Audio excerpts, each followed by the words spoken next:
वहीं हरियाणा में स्कूलों की मान्यता को लेकर कशमकश चल रही है। इस बीच हमारे संवाददाता पवन सिवर ने federation of private school Haryana के अध्यक्ष कुलभूषण शर्मा से खास बातचीत की है, सुनिए। हरियाणा में निजी स्कूलों की मान्यता को लेकर एक बार फिर सरकार और जो प्राइवेट स्कूलों के एसोसिएशन है उनके बीच में बातचीत हो रही है, लेकिन किस तरह से क्या समाधान निकलता है इसको लेकर आज federation of private school association के जो तमाम प्रतिनिधि हैं वो चंडीगढ़ पहुंचे हैं। एक प्रेस कॉन्फ्रेंस जो है वो चंडीगढ़ में इन्होंने की है और सरकार के साथ इनकी मान्यता को लेकर क्या किस स्तर पर बातचीत चल रही है इस पर बातचीत करेंगे। सर, आपकी जो वो एक बार फिर से जो नया शैक्षणिक सत्र शुरू होना है, इससे पहले ये पेज जो है वो फंसता दिख रहा है कि मान्यता का जो मुद्दा है, क्या सरकार से बातचीत चल रही है और किस तरीके से इसका समाधान होता दिख रहा है?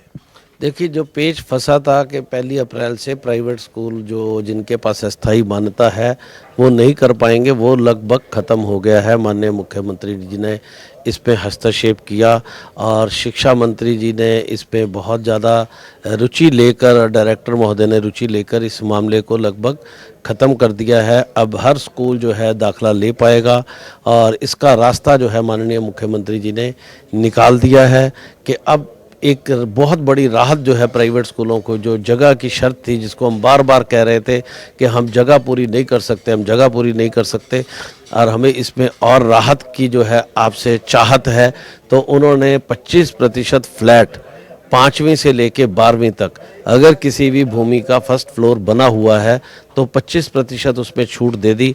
यानी जो प्राइमरी स्कूल आज 250 स्क्वायर मीटर में जिसको मान्यता मिलती थी, तो उसको जो है 25% आप ये लगा लीजिए कि अब 200 स्क्वायर मीटर से कम 180-90 के बीच में ये जगह बनेगी, उसमें वो मान्यता ले सकता है।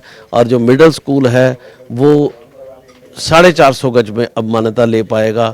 ऐसे लगभग 1000 गज के करीब पे जो है हाई स्कूल मान्यता ले पाएगा, क्योंकि 25 के बाद 10% अधिकारियों पे भी छूट है।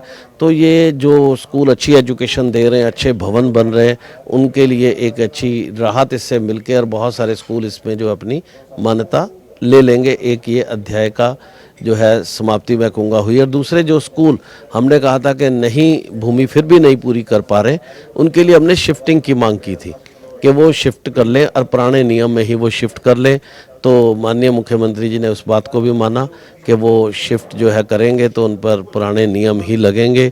और तीसरा एक और जो है सौगात प्राइवेट स्कूलों को उन्होंने अपनी तरफ से उनकी चाहत थी कि जो HPVN की जो साइट्स हैं उनमें जो जगह है स्कूल्स के लिए, वो इन एग्जिस्टिंग स्कूल जो हरियाणा बोर्ड के स्कूल है एग्जिस्टिंग, इनको भी अलॉट की जाए और उसका जो रेट भी है वो स्पेशल रेट रखा जाए, ताकि ये भी शिक्षा में और प्रगति कर सकें और प्रदेश में अच्छे स्कूलों के रूप में और स्थापित हो सकें।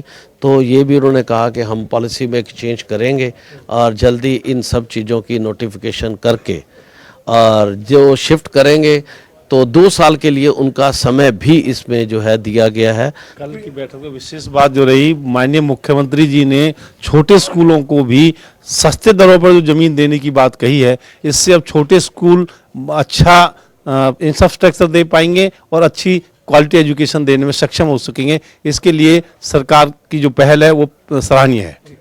तो ये हमारे साथ federation of private school association के जो तमाम पदाधिकारी हैं वो मौजूद थे। इनका ये कहना है कि सरकार के साथ स्कूलों की मान्यता को लेकर एक सफल बातचीत हुई है और इसके बाद सरकार ने जो बातचीत में मांगे मानी है और जो रास्ता निकाला है उसके लिए सरकार का ये आभार जता रहे हैं। और साथ ही ये कहा है कि जो हर साल स्कूलों पर मान्यता को लेकर तलवार लटकती थी, उससे अब स्कूलों को मुक्ति मिलेगी। वीडियो जर्नलिस्ट विजेंद्र सिंह के साथ पवन सिवर, जनता TV, चंडीगढ़।